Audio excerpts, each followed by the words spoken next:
चलो थोड़ा नीचे रखो, थोड़ा सा नीचे रखो।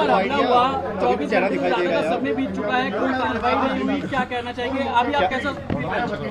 ये आज का हमला नहीं है, ये तो हमला वंचितों पे सदियों से होता है और ये कोई पहला वंचित वर्ग का कोई व्यक्ति नहीं जिसकी जान पे बनाई है। ऐसे बहुत सारे इंसिडेंट हुए, बहुत सारे लोगों की जान गई, लेकिन आज कानून का राज है।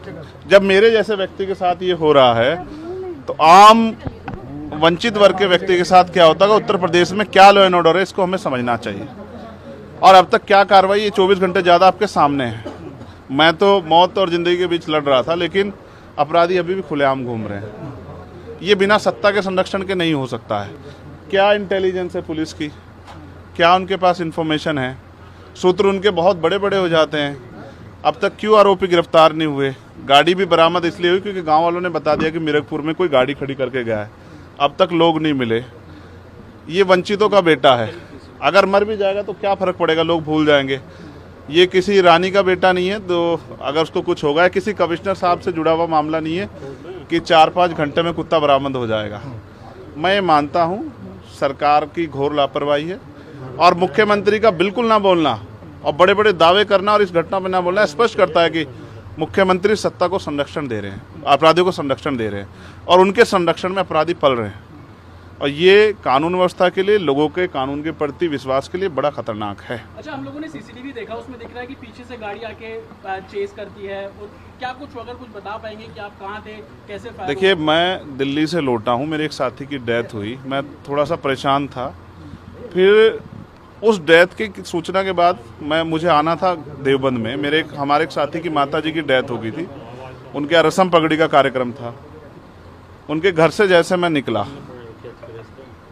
सहारनपुर की तरफ मुश्किल से 50 मीटर चला होगा, एक गाड़ी आती है। मैं फ़ोन पे थोड़ा मेरा ध्यान था, उसने जो वहाँ से गोली चलती है और वो गोली मेरे कान के पास से निकलती है। मैं अपने साथियों को कहता हूँ कि गोली चली है। पहले मुझे लगा, उस आवाज़ से लगा पटाखा है, लेकिन बाद में जब वो वाइब्रेशन हुई जाते हुए तो मुझे एहसास हुआ गोली, और वो गाड़ी में टकराई भी।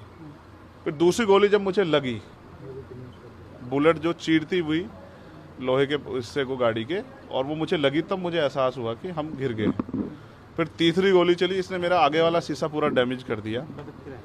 चौथी गोली पे मैं नीचे हो गया, जो गोली आपने देखा कि वो सीधी उसमें लगी। अगर मैं नीचे ना होता तो वो मेरी छाती के आर पार चली जाती। फिर वो गाड़ी 10 मीटर आगे जाकर रुक जाती है। वो 2 हवा में फायर करते हैं जैसा मैंने देखा, और फिर उन्होंने फिर हमारी गाड़ी फायर किया।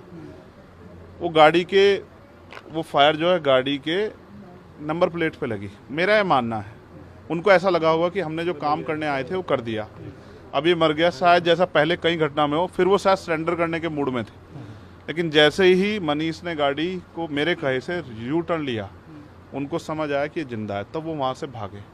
हमने पुलिस को बताया कि ये गाड़ी का नंबर है, फिर उन्होंने उसको इंक्वायरी किया। पुलिस के अच्छे अधिकारी यहाँ हैं, उम्मीद है वो अच्छा काम भी करेंगे।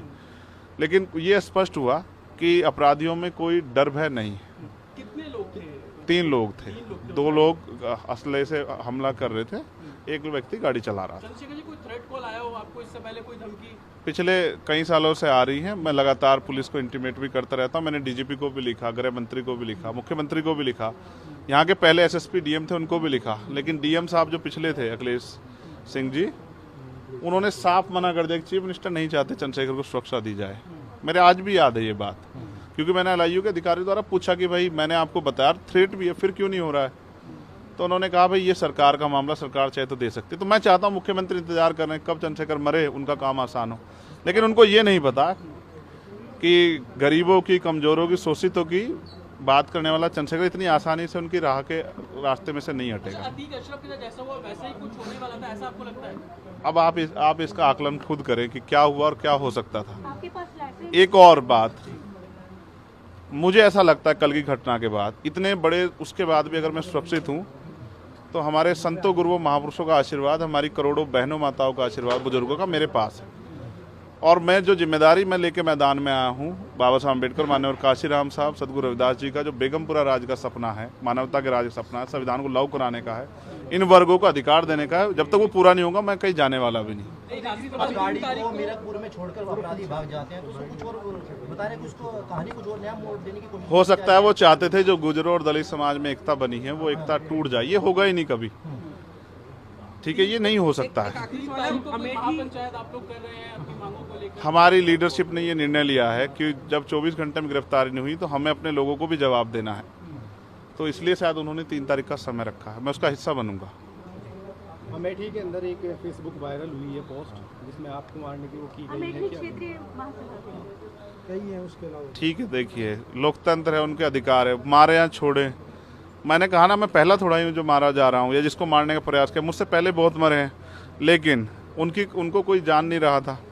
मुझे लोग जानते हैं तो मेरी बात पे बात आगे बढ़ रही, लेकिन मैं अपने लोगों को मरने नहीं दूंगा। ये भी मैं उनको संदेश देना चाहता हूँ। घटना होने के बाद ये पोस्ट किया है अमेठी क्षेत्रीय महासभा से कि इस बार तो बच गया, अगली बार नहीं बचेगा। देखो, मैं गोली से डरता नहीं, मैं गोली से बंदूकों से नहीं डरता हूँ, मैं संवैधानिक रास्ते से चलता हूँ, संविधान को मानता हूँ। गोली चलाने वालों को भी कहना चाहता हूँ, कुदरत उनको सद्बुद्धि दे, गलत जगह पंगा ले रहे हैं। मैं झगड़ा नहीं चाहता, मैं अपने लोगों को भी ये कह रहा हूँ कल से शांति बनाओ को और संविधान के रास्ते चलो। वो हमें डिस्टर्ब करना चाहते हैं कि जो हम राजनीतिक ताकत हमारी बन रही हो कमजोर हो जाए, हम दूसरी दिशा चले जाएं। लेकिन ये भी एक अटूट सत्य है कि हम संविधान के जरिए जवाब देना जानते हैं, और किसी को गलतफहमी हो तो वो गलतफहमी सुधारने का समय है। वो क्यों वो कर रहे थे, वो पाला खींच लें। मुझे ही तो मारना है ना, वो बता दे मैं चला जाऊंगा मरने में, अगर मेरे लोगों के साथ तो ये खेल ना खेले ना। मैं तैयार हूँ, अगर मेरे मरने से हमारा आंदोलन आगे बढ़ता, हमारे लोग खड़े होते, मुझे कोई दिक्कत नहीं है। लेकिन उनको ये समझना चाहिए कि ये आज लोकतंत्र है। गोली की भाषा से एक चंद्रशेखर मरेगा तो क्या हो जाएगा, हजारों चंद्रशेखर पैदा हो जाएंगे। ये समाज, बहुजन समाज तो उपजाऊ समाज है, एक मरेगा 1000 पैदा हो, कितने चंद्रशेखर मारोगे?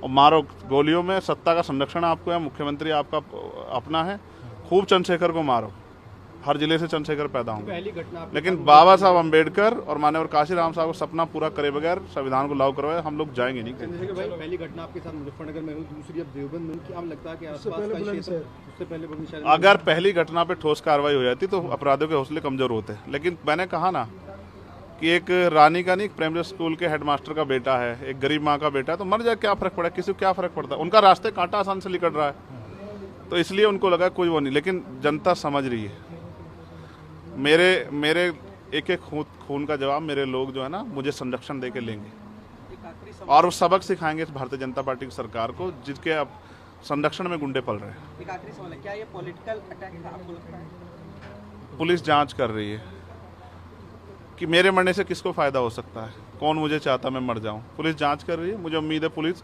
फेयर जांच करके, कोई मैनिपुलेट करके नहीं, सही जवाब देगी कि उन्होंने ऐसा क्यों किया। चंद्रशेखर का जो कद बढ़ रहा है देश के अंदर, कई मुख्यमंत्रियों ने भी अब ट्वीट किया है, ओवैसी ट्वीट कर रहे हैं, कहीं और कर रहे हैं, तो इस चीज़ को क्या ये लगता है? कुछ भी गलत होगा तो लोग बोलेंगे। अगर कल मेरी जान ही चली जाती तो लोग फिर भी तो उनको पीड़ा होती, उनको अपना भी देखना है, कल उनके साथ भी हो सकती है। ये लाइन ही, विचारधारा ही गलत है कि गोली से वो करो, और ये बीजेपी की भाषा है, गोली मारो सालों को, ये वो उपजाऊ हो रही है। देखिए, बहन जी से मेरी कोई नाराजगी नहीं है, मैंने उनको हमेशा बड़ा माना, वो मुझे छोटा नहीं मानती अपने परिवार का।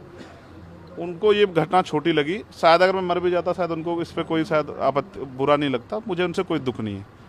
मेरे लोग मेरे साथ हैं, ये बहुत, और वो समझ रहे हैं कि जो उनके लिए मरने को तैयार है, जिसने जो जान पे जिसकी बनाई है, वो हमारा अपना है।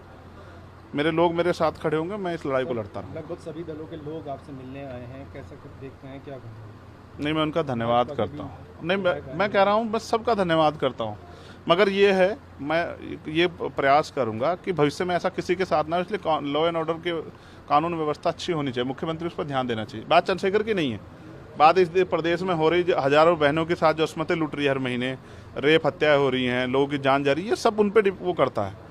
तो वो मुख्यमंत्री पद पर बैठे हैं, अगर वो इसको संभाल नहीं पा रहे हैं तो क्या फायदा, फिर उनको इस्तीफा दे देना चाहिए। फिलहाल आप ठीक है, डिस्चार्ज किया जा रहा है? हाँ, ठीक हूँ, बस। कार्यकर्ताओं ने आज जो है जगह जगह ज्ञापन दिया है, सहारनपुर में दिया, अगली रणनीति क्या रहेगी? नहीं, कोई रणनीति नहीं है, पार्टी के सीनियर लीडर जो तय करेंगे हम लोग उस पर काम करेंगे।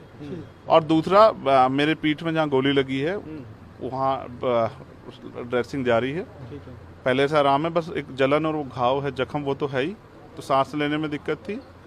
बीपी जो है फ्लक्चुएट हो रहा था, अप डाउन हो रहा था, वो अब ठीक है पहले से।